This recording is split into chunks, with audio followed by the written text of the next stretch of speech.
Hak angket dugaan kecurangan pemilu tidak kunjung terwujud, sementara PDI Perjuangan masih menyusun naskah akademik sebelum menggulirkan hak angket di DPR.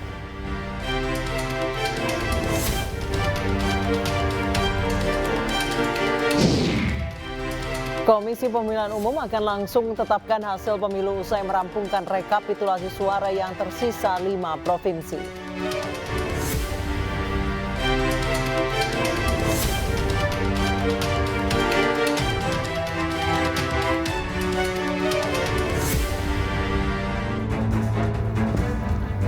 Halo, selamat malam pemirsa, selamat datang di iNewsroom bersama saya Anisya Dasuki. Kami akan membahas berita utama secara mendalam, komprehensif dan tentunya eksklusif. Sebagai pembukaan Newsroom hari ini kami memiliki informasi jelang pengumuman hasil rekapitulasi pemilu, masa berunjuk rasa di depan kantor KPU. Unjuk rasa bertajuk Aksi Nasional Gerakan Masyarakat Sipil Selamatkan Demokrasi Indonesia. Rencananya akan digelar 3 hari, mulai hari ini sampai 20 Maret 2024. Maka saya mewakili untuk mengangkat tangan dengan mengucapkan mahasiswa Indonesia bersumpah. Lawan Jokowi. Jokowi sudah curang. Jokowi sudah menipu. Masa dari berbagai kalangan berkumpul di depan gedung Komisi Pemilihan Umum. Masa yang menamakan diri sebagai bagian dari Aksi Nasional Gerakan Masyarakat Sipil Selamatkan Demokrasi Indonesia berunjuk rasa memprotes dugaan kecurangan pemilu 2024. Masa menilai kecurangan pemilu 2024 ini sangat jelas dan terlihat dan sangat masif. Rencananya unjuk rasa akan digelar selama 3 hari dan dengan puncaknya pada tanggal 20 Maret 2024. Orang tuli bisa mendengar, yaitu tuntutan tolak pemilu curang. Karena kita sudah melihat dengan mata telanjang bahwa ini adalah pemilu paling brutal dan paling ugal-ugalan. Kami berharap tidak ada pilihan, KPU harus mengumumkan pemenang yang sesungguhnya, yaitu pemenang yang memang harus menang, pemenang yang memenangkan dengan tidak ada kecurangan, pemenang yang memenangkan dengan jujur dan adil. Begitu. Jika tidak, Anda tahu faktanya apa? Bahwa ini akan menimbulkan berpecah belahan, akan menimbulkan keresahan dan keonaran di masyarakat. Komisi Pemilihan Umum telah mengesahkan hasil rekapitulasi suara nasional Pilpres dan Pileg sebanyak 33 provinsi dari total 38 provinsi. Paslon nomor urut 2 Prabowo Subianto Gibran Rakabuming Raka berdasarkan hasil sementara rekapitulasi. Dari keseluruhan provinsi yang merekapitulasi, pasangan Capres Prabowo Gibran unggul di 33 provinsi dengan raihan 79.888.902 suara. Sedangkan pasangan Anies Muhaimin mendapatkan 31.118.204 suara dan pasangan Ganjar Mahfud 23.461.344 suara. Komisi Pemilihan Umum KPU optimis proses rekapitulasi tingkat nasional akan selesai tepat waktu. Meski terjadi dinamika di tingkat kota, provinsi ataupun luar negeri, KPU yakin masa tenggat penghitungan suara tidak akan terganggu. Proses yang berlangsung saya kira tanggal 18 dan kemudian tanggal 19 akan bisa kita tuntaskan semua untuk tenggat terkait dengan rekapitulasinya. Nah, nanti baru kemudian kita bicarakan terkait dengan penetapan hasil secara nasional di situ. Tapi prinsipnya setelah rekapitulasi akan langsung penetapan ya, Mas? Bisa saja begitu, tapi tentu kami akan bahas dulu di pleno. Oh, berarti ada kemungkinan walaupun selesai rekapitulasi besok, penetapannya akan tanggal 20? Ya, kemungkinan. Pokoknya gini, yang jelas kami punya ruang gerak sampai tanggal 20 Maret sebagaimana ketentuan yang sudah diatur dan kemudian pasti kami optimalkan itu. Jadi sekarang 2 hari terakhir tentu kami berfokus pada rekapitulasi hasil nasional untuk hasil pemilu di tingkat provinsi.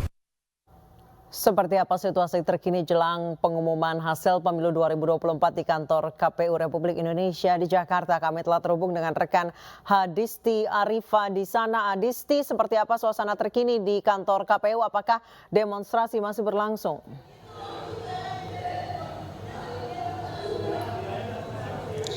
Ya, selamat malam Anissa. Sejauh ini aksi demonstrasi memang masih berlangsung di luar gedung KPU RI. Nah, terkait penetapan hasil pemilu 2024, tadi memang ada rencana atau kemungkinan bahwa penetapan akan dilakukan pada hari ini. Namun karena adanya kendala dan juga masih ada juga pencermatan lebih lanjut sehingga proses rekapitulasi ini masih akan terus berlangsung mulai dari malam hari ini hingga besok, di mana masih tersisa sebanyak 5 provinsi yang akan dilakukan proses rekapitulasi. Di antaranya adalah Provinsi Jawa Barat, Provinsi Maluku, Provinsi Papua, Papua Barat Daya, kemudian juga Papua Pegunungan. Dan untuk malam hari ini, tepatnya pada pukul 20.30 waktu Indonesia Barat, melalui rapat pleno KPU RI akan dijadwalkan untuk Provinsi Jawa Barat dan juga Papua Barat Daya. Kemudian dilanjutkan pada esok hari ini untuk Provinsi Maluku, Papua dan juga Papua Pegunungan. Dan tadi pagi ini KPU RI juga sudah melakukan rapat pleno di mana sudah mengesahkan untuk panitia pemilihan luar negeri atau PPLN Kuala Lumpur Malaysia, yang mana artinya untuk seluruh PPLN ini sudah selesai atau rampung untuk melalui proses rekapitulasi. Dan dari 38 provinsi di Indonesia, sebanyak 33 provinsi ini sudah selesai melakukan melalui tahap proses rekapitulasi, di mana dari 33 provinsi ini pasangan dengan nomor urut 2 Prabowo Subianto bersama dengan Gibran Rakabuming Raka ini mengungguli sebanyak 31 provinsi dengan perolehan suara sebanyak 76 juta. Kemudian disusul oleh pasangan dengan nomor urut 01 Anies dan juga Muhaimin, di mana mengungguli sebanyak 2 provinsi dan memperoleh suara sebanyak 31 juta. Lalu untuk pasangan dengan urut nomor 3 Ganjar Pranowo bersama dengan Mahfud MD terpantau sejauh ini belum mengungguli provinsi manapun dan memperoleh suara sebanyak 23 juta. Adapun ini KPU memiliki masa tenggat waktu menyelesaikan seluruh proses rekapitulasi ini hingga tanggal 20 Maret 2024. Namun ada kemungkinan apabila memang proses rekapitulasi ini selesai dilakukan pada esok hari, maka kemungkinan ini penetapan hasil pemilu 2024 dilakukan lebih cepat ataupun diumumkan secara resmi lebih cepat sebelum dari tanggal 20 Maret 2024. Begitu Anissa. Baik, Hadisti, tinggal tersisa 5 provinsi yang saat ini proses rekapitulasinya belum selesai. Kalau 5-5-nya masuk pada malam hari ini, apakah mungkin memang dipercepat malam ini atau mungkin besok? Ya, Anissa, memang tersisa sebanyak 5 provinsi yang masih perlu untuk melalui proses tahap rekapitulasi. Dan tadi sudah disampaikan langsung oleh anggota KPU RI August Melas bahwa yang dijadwalkan pada malam hari ini hanya ada 2 provinsi, di antaranya tadi seperti yang saya sebutkan adalah Provinsi Jawa Barat dan juga Provinsi Papua Barat Daya. Sementara untuk 3 sisanya yakni Provinsi Maluku, Papua dan Papua Pegunungan ini sudah dijadwalkan sekiranya pada pukul 10 waktu Indonesia Barat di esok hari melalui rapat pleno KPU RI. Anissa. Baik, jadi belum akan dalam waktu dekat, paling tidak besok sore mungkin pengumuman ya Hadisti, atau mungkin tanggal 20 hari Rabu.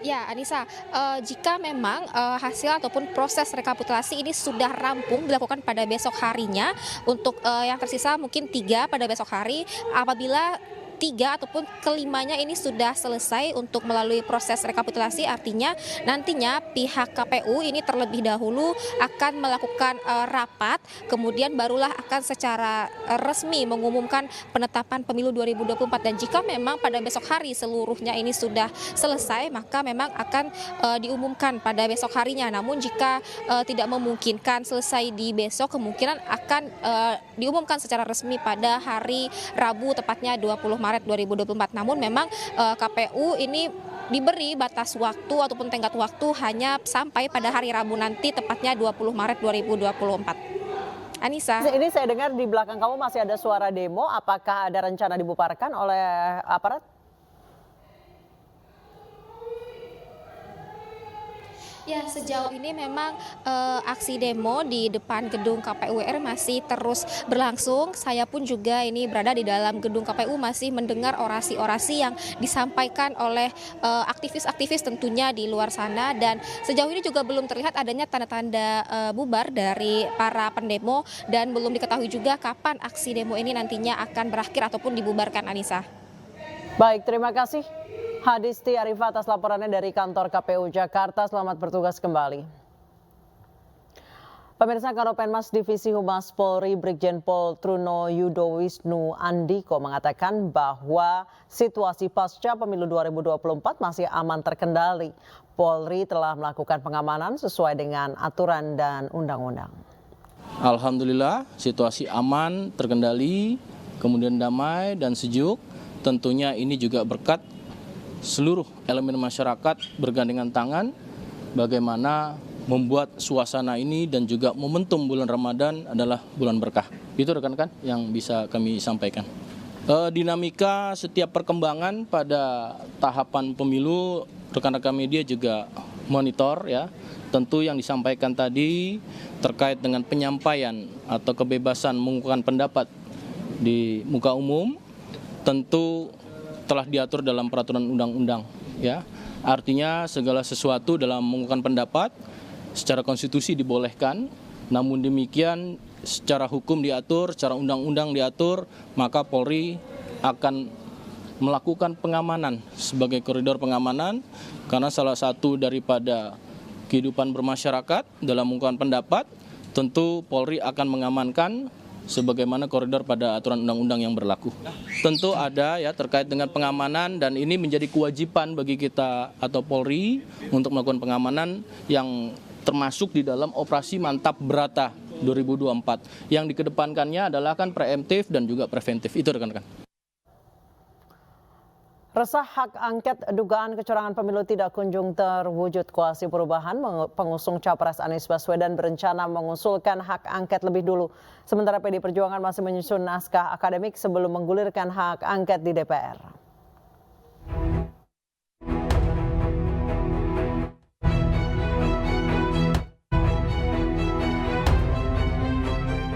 Koalisi Perubahan pengusung Capres Anies Baswedan berencana mengusulkan hak angket dugaan kecurangan pemilu di DPR lebih dahulu.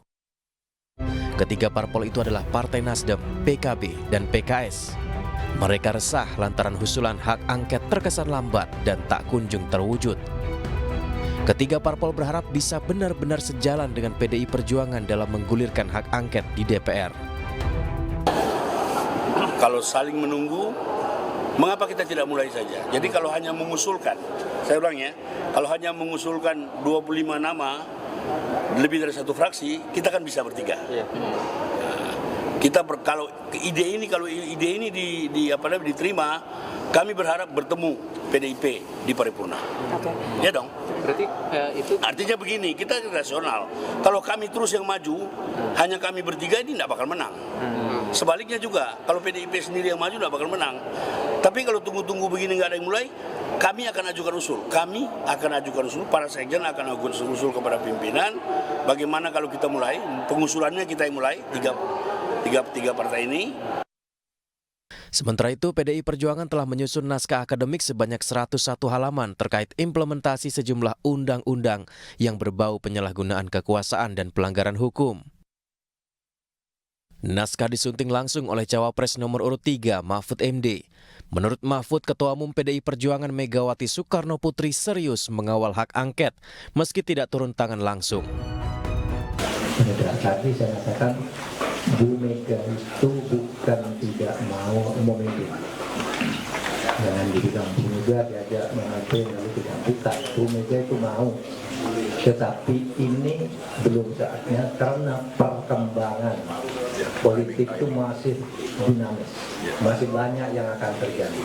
Jadi Bu Mega itu menganggap untuk angket dan hukum itu langsung jalan aja, lurus, tegas itu. Tapi itu sebenarnya belum perlu turun tangannya Bu Mega untuk memimpin itu. Bu Mega masih menunggu situasi yang lebih konkret dilihat dari berbagai aspek. Jadi jangan ditulis Bu Mega tidak mau memimpin angket. Belum turun, itu urusan angket itu urusan teknis anggota DPR.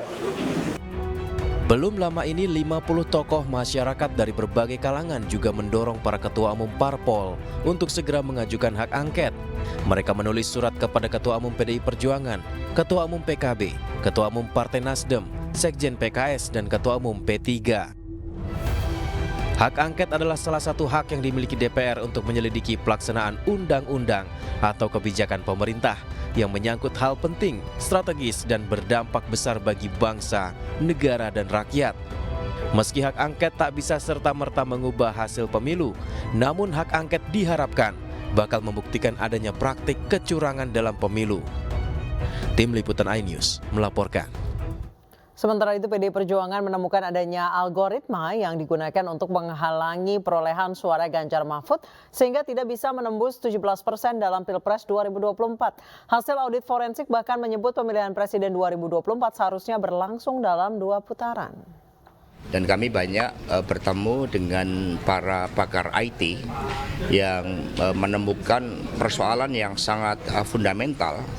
Misalnya dimasukkannya suatu JSON script, suatu algoritma untuk ngelok agar perolehan Pak Ganjar Mahfud itu hanya maksimum 17%. Kemudian juga suatu program untuk mengunci autentifikasi terhadap multifaktor yang seharusnya tidak sembarangan orang bisa mengupload C1.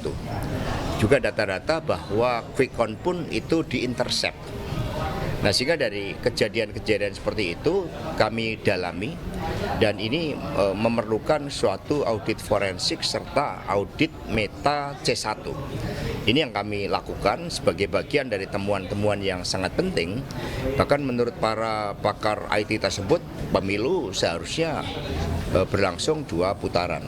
Nah, ini kami sedang dalami. Nah, sehingga kami melihat muncul pergerakan masyarakat yang sangat luas termasuk para pakar yang kemudian mengkaitkan antar berbagai fakta dengan fakta yang kemudian tadi seperti yang kami simpulkan bahwa pemilu 2024 telah terjadi kecurangan secara terstruktur, sistematis dan masif. Kritis terhadap cacat demokrasi dan konstitusi di Indonesia, Guru Besar UGM Yogyakarta Profesor Kunchoro dirundung di media sosial. Tidak hanya itu saja, pakar psikologi UGM ini juga pernah didatangi orang tidak dikenal.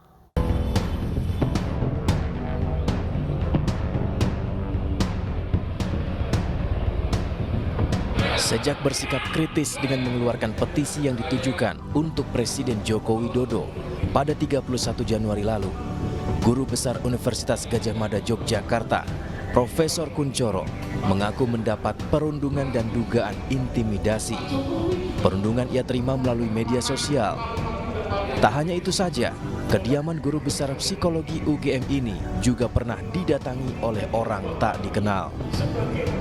Kemudian yang didatangi ada orang yang mengaku dari Kalimantan Selatan datang, tapi tidak jelas juga gitu, dia hanya pada satpam, kemudian ditanya apakah sudah ada perjanjian belum, ternyata tidak. Hari kedua dia datang lagi dengan satpam, dia marah-marah. Pasca pemilu 2024, Profesor Kunchoro lagi-lagi kembali menerima dugaan intimidasi. Kali ini melalui WhatsApp dari seseorang dengan nomor menggunakan foto profil logo KPK. Dugaan intimidasi ini diduga ada hubungannya dengan aksi moral bertajuk Kampus Menggugat Tegakkan Etika dan Konstitusi yang digelar Sivitas Akademika UGM pada 12 Maret lalu. Orang yang membuli itu di atas nomor WA-nya itu menggunakan kop KPK. Nah, yang ini saya dibuat seperti itu, saya tidak takut karena tidak benar. Mosok KPK kemudian pada saya seperti itu. Nah, ketika saya gertak bahwa akan saya laporkan, setelah itu dia diam, tidak ada punya pengaruh apa-apa. Meski mendapatkan serangkaian dugaan intimidasi, namun tekad Profesor Kunchoro dalam menegakkan moral etika berdemokrasi tak pernah kendor. Ia menegaskan jika petisi dan gerakan kampus bukanlah didorong kebencian terhadap Presiden Joko Widodo, melainkan demi masa depan demokrasi dan konstitusi Indonesia. Dari Sleman, Yogyakarta, Heru Trijoko, iNews melaporkan. Terima kasih Anda masih bersama kami di iNewsroom. Pemirsa, banjir masih menggenangi 9 kabupaten kota di Jawa Tengah. Kapolda Jawa Tengah dan Pangdam 4 di Ponegoro meninjau atau memantau lewat udara di lokasi terdampak banjir yang semakin meluas di kawasan Pantura.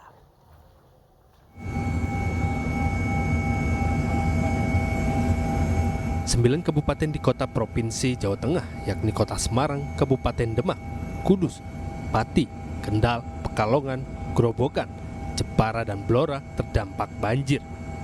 Curah hujan tinggi yang melanda provinsi Jawa Tengah membuat banjir semakin meluas dengan status tanggap darurat. Kapolda Jateng Irjen Pol Ahmad Lutfi bersama Pangdam Diponegoro Maijen Dedi Suryadi melakukan pantauan udara ke wilayah Jawa Tengah. Kapolda Jawa Tengah akan mengutamakan penanganan pengungsi karena banyak yang mengeluh sakit akibat banjir. Sedangkan penanganan teknis, pemerintah daerah akan meminta bantuan pusat melakukan pengerukan sungai yang mengalami pendangkalan.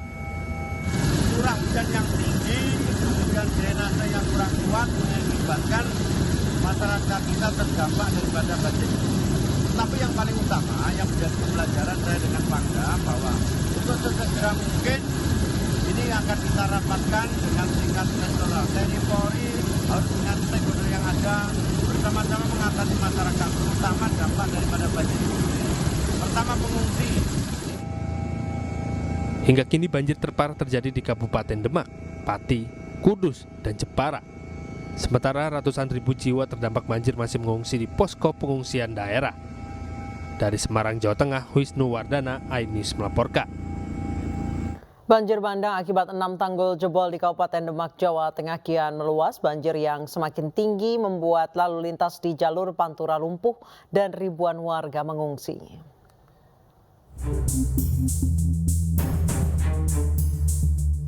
Banjir bandang yang menerjang Kabupaten Demak, Jawa Tengah kian meluas. Banjir melanda permukiman warga di 89 desa yang ada di 11 kecamatan. Akibatnya 93.000 warga terdampak banjir. Banjir juga merendam sejumlah jalan termasuk jalur Pantura Demak Kudus.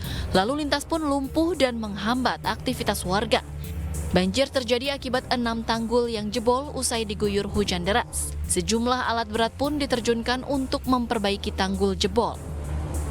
Bertambahnya tanggul jebol membuat banjir semakin parah.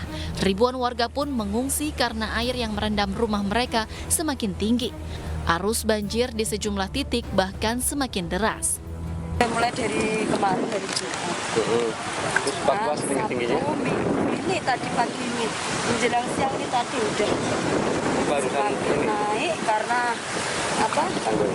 Imbasan dari sana tuh Karanganyar, dari Kedung Banteng, terus dari Wonorejo ini terus sampai sini. Ini tadi ya terhingga, sudah 2 kali ini loh. Tadi sampai berapa tingginya? Tingginya kalau di rumah rumah saya tuh segini. Bisa sepinggang? 1 meter ya? Iya, kalau di luarnya sudah segini tadi. Kini, petugas gabungan terus berjibaku mengevakuasi warga, mendistribusikan bantuan dan memperbaiki tanggul jebol penyebab banjir. Warga pun berharap pemerintah mengevaluasi seluruh tanggul agar bencana serupa tidak terulang. Dari Demak, Jawa Tengah, Sukma Wijaya, iNews melaporkan. Komisi Pemilihan Umum sedang merampungkan rekapitulasi perolehan suara nasional pemilu 2024 tersisa 5 provinsi, yakni Jawa Barat, Maluku, Papua, Papua Pegunungan, dan Papua Barat.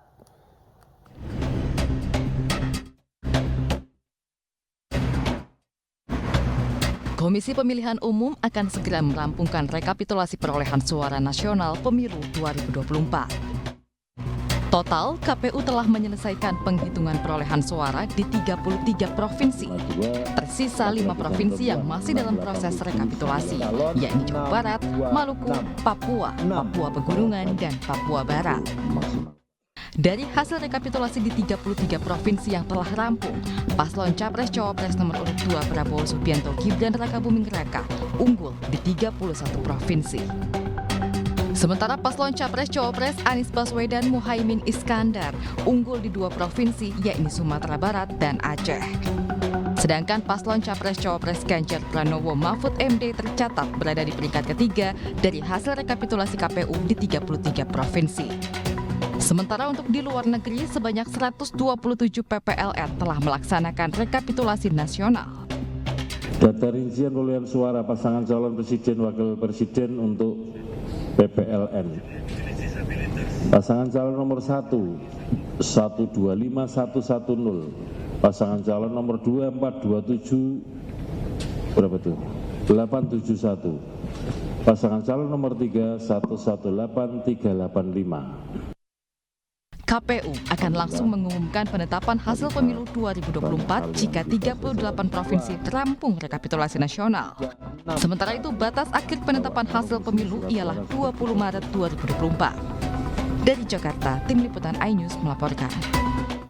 Informasi selengkapnya kami telah bergabung bersama kami melalui telepon Wakil Deputi Hukum TPN Ganjar Mahfud Henry Yosodiningrat dan juru bicara TKN Prabowo Gibran Juri Ardiantoro. Selamat malam Bapak-Bapak. Selamat malam. Baik, saya ke Pak Henry terlebih dahulu. Pak Henry, jelang pengumuman rekapitulasi suara, apa saja yang sudah dikumpulkan oleh Ganjar Mahfud untuk nanti mungkin mengajukan gugatan secara konstitusional? Oke, kami sudah melihat dan sudah punya gambaran apa yang akan ditetapkan dan menjadi keputusan dari KPU ya.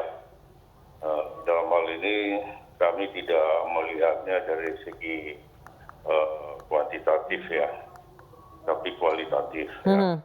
Yang kami lihat bahwa angka atau perolehan angka yang diperoleh 03 dan perolehan angka yang diperoleh oleh 02, kami melihat itu terjadi dikarenakan ada satu kerusakan demokrasi. Nah itu dia, Pak Henry. Pak Henry, katanya memang hasil pemilu ini sudah dapat diprediksi atau sudah diketahui hasilnya bahkan sebelum penghitungan suara tanggal 14 Februari. Benar demikian? Jangankan penghitungan suara, sebelum pemungutan maksud saya.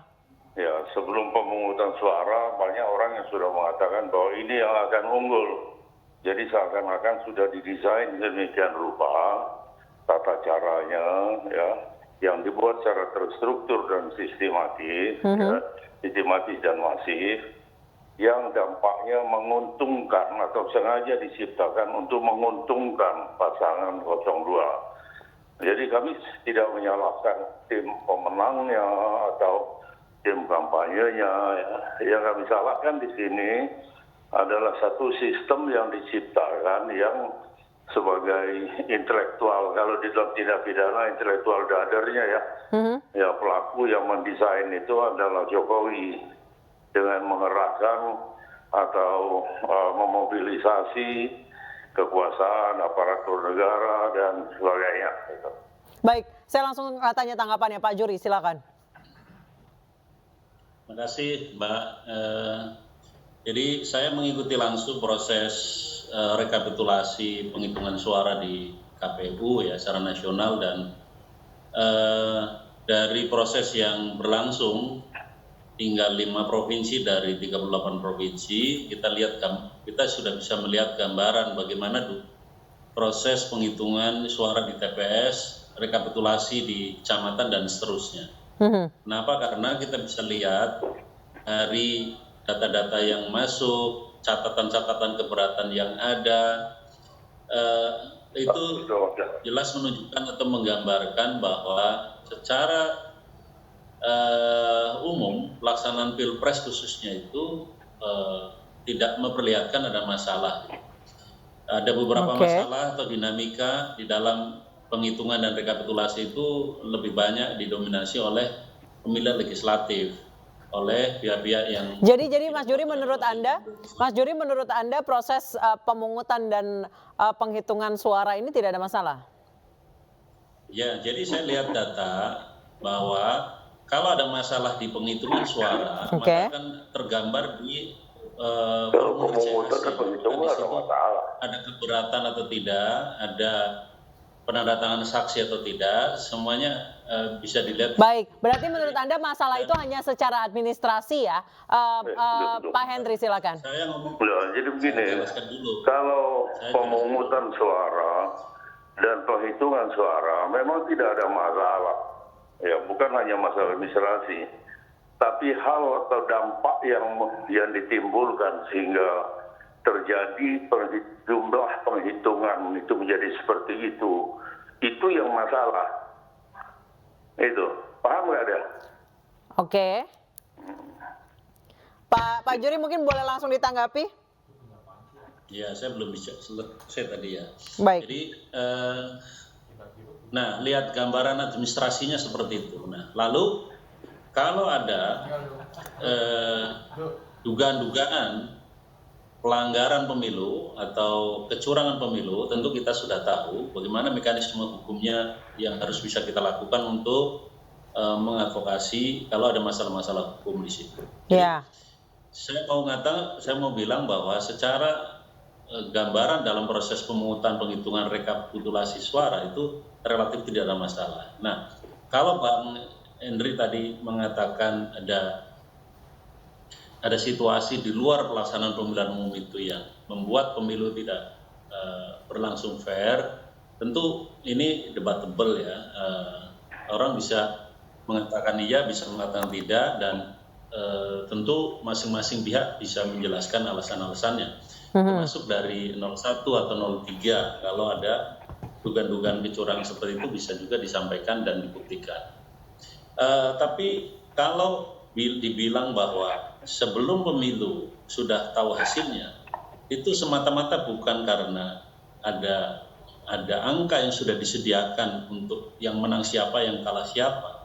Kita bisa melihat sebagai orang yang mengerti tentang perkembangan teknologi, orang yang mengerti tentang perkembangan matematika pemilu dalam demokrasi. Kita sudah melihat ada yang namanya lembaga survei, ada lembaga prediksi. Orang kita juga tiap hari ketemu orang, bagaimana dinamika di bawah, siapa yang akan dipilih dan sebagainya. Itu orang bisa membuat kesimpulannya sendiri-sendiri bahwa yang menang si A, si B, si C, dan seterusnya. Nah, kesimpulan-kesimpulan berdasarkan pengamatan, kesimpulan berdasarkan survei, berdasarkan metodologi ilmiah tertentu, itu ya wajar saja, itu berkembang. Baik, sebelum pemilu. baik. Jadi Pak, siapa yang menang kemana-mana. Pak Juri, menurut Anda prediksi bahwa siapa, atau bukan prediksi, angka sudah diketahui sebelum pemungutan suara, itu adalah asumsi masing-masing orang. Setelah jeda ini saya akan bertanya tanggapannya ke Pak Henry. Pak Henry, boleh dijawab usai jeda berikut. Tetap bersama kami di iNewsroom, tetap bersama kami. Terima kasih Anda masih bersama kami di iNewsroom. Pemirsa, saya kembali ke Pak Henry. Pak Henry masih bergabung bersama kami? Baik. Pak Henry boleh langsung dijawab. Tadi Pak Juri berpendapat bahwa yang dikatakan orang-orang katanya hasil pemilu sudah ketahuan bahkan sebelum pencoblosan, dan angka-angka itu sudah di-lock memang either itu di sistem Sirekap maupun di rekapitulasi manual. Itu adalah interpretasi setiap orang. Tanggapan Anda, Pak Henry? Itu hanya orang di kampung, di daerah terpencil yang nggak mengikuti media sosial, ya di tengah-tengah hutan mungkin monyet aja nggak tahu. Maksudnya? Itu tahu semua kok. Dia tahu informasi bahwa sudah bisa dipastikan karena ada sistem yang begini-begini bahwa yang akan menang 02. Nah itu. Jadi menurut Anda kecurangan di pemilu ini sudah menjadi rahasia umum gitu? Bukan, artinya sudah terencana, sudah didesain sedemikian rupa. Baik. Dan itu orang udah pada tahu semua. Oke. Pak Juri, berarti maksud dari Pak Henry ini memang si kecurangan ini sudah tertata sejak lama, sudah didesain sedemikian rupa, mulai dari pengerahan aparat, pembagian bansos. Tanggapan Anda. Jadi bukan hanya pada saat pencoblosan sampai penghitungan, bukan sekedar itu. Betul. Tapi memang sudah terancang sejak lama. Tanggapan Anda, Pak Juri? Pertama, soal strategi atau bahkan soal berapa kemungkinan setiap pasangan calon meraih dukungan sebelum pemilu, itu masing-masing calon sudah punya sudah punya perkiraan-perkiraan sendiri. Maksudnya perkiraan sendiri itu apa, Pak Juri? Boleh Anda jelaskan tidak? 01, 02, 03 itu sebelum pemilu bilang loh, akan menang sekian persen, akan menang sekian persen, berdasarkan surveinya, berdasarkan survei internal, berdasarkan macam-macam gitu. Jadi semua calon dari awal punya keyakinan bisa memenangi kontestasi ini, pemilu ini. Nah, mereka tentu punya perkiraan-perkiraan angka. Bahwa kemudian angka yang diperoleh oleh pasangan 02 itu jauh melampaui dari dua pasangan calon, yaitu adalah raihan atas performa, atas profil calon, atas kinerja tim, dan atas dukungan masyarakat luas. Jadi itu satu fakta yang nggak bisa kita bantah. Nah, yang kedua terkait dengan dugaan-dugaan ya adanya desain kecurangan jauh sebelum pemilu. Ya sekali lagi ini masing-masing pihak bisa membuktikan di mana itu kecurangannya, dan saya kabarnya dari setiap dialog dan informasi yang disampaikan oleh 01 maupun 03 akan dibawa ke Mahkamah Konstitusi atau bahkan ada yang mengusulkan hak angket di DPR. Ya, tentu kami menghormati, silakan saja, mari kita hormati proses itu.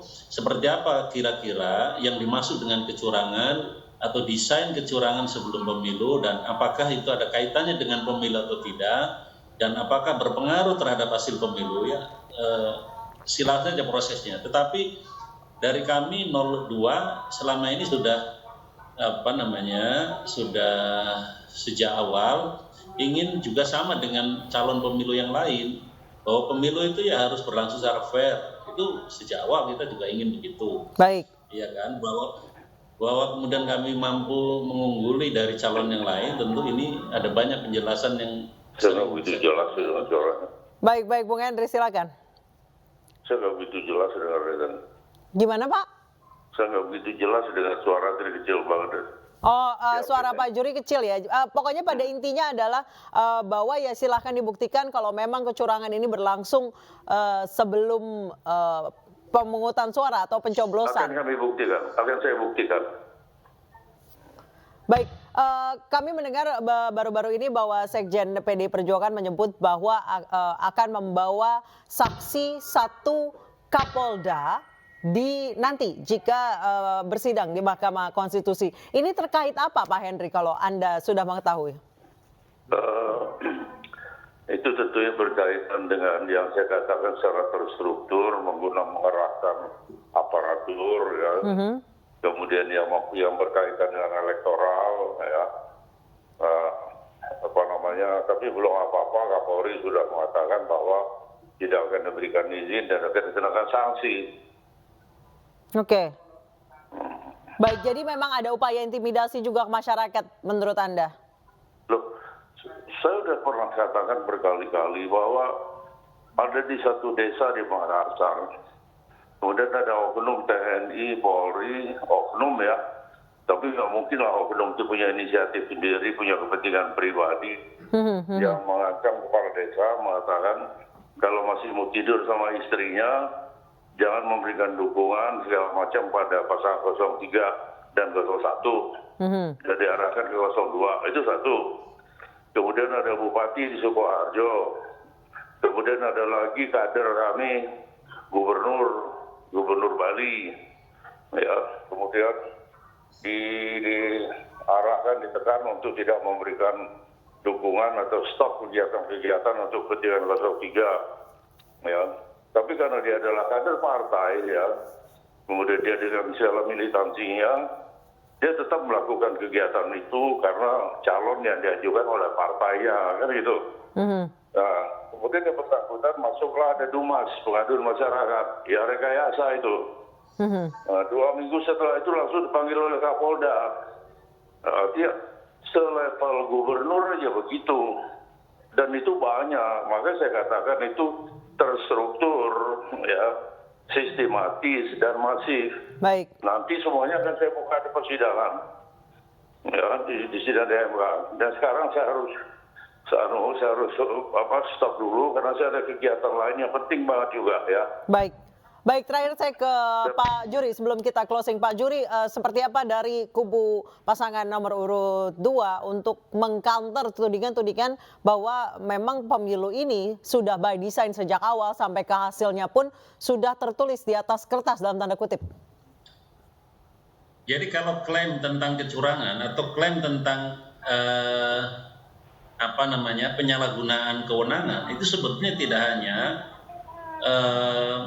klaim dari salah satu pihak saja, 01 atau 03 saja. 02 pun kita bisa mengklaim ada banyak kasus di mana pelanggaran-pelanggaran yang dilakukan oleh aparat negara juga atau oleh sumber daya negara yang dipakai untuk pemenangan itu juga ada.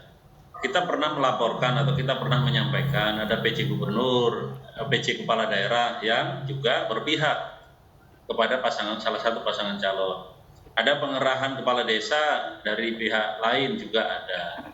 Ada penggunaan sumber-sumber bantuan sosial juga ada. Jadi kalau mau kita menyebutkan satu persatu tentang dugaan-dugaan itu, semua pihak pasti punya data itu. Nah, nggak masalah juga nanti kita akan coba konfirmasi satu persatu baik dari 01, 03 maupun 02 sendiri dalam persidangan yang nanti akan digelar di Mahkamah Konstitusi. Jadi nggak ada masalah karena itulah forum yang konstitusional untuk memastikan pemilu itu bisa berlangsung bagaimana mestinya, dan kalau ada pelanggaran, ada upaya untuk menggiring dan sebagainya, ya disitulah kita konfirmasi dan klarifikasi dan kira-kira apa putusan dari peradilan yang sah itu. Baik, terima kasih banyak Pak Juri, terima kasih banyak Pak Hendri telah bergabung berdialog bersama kami di Newsroom. Sehat selalu Bapak-Bapak, terima kasih.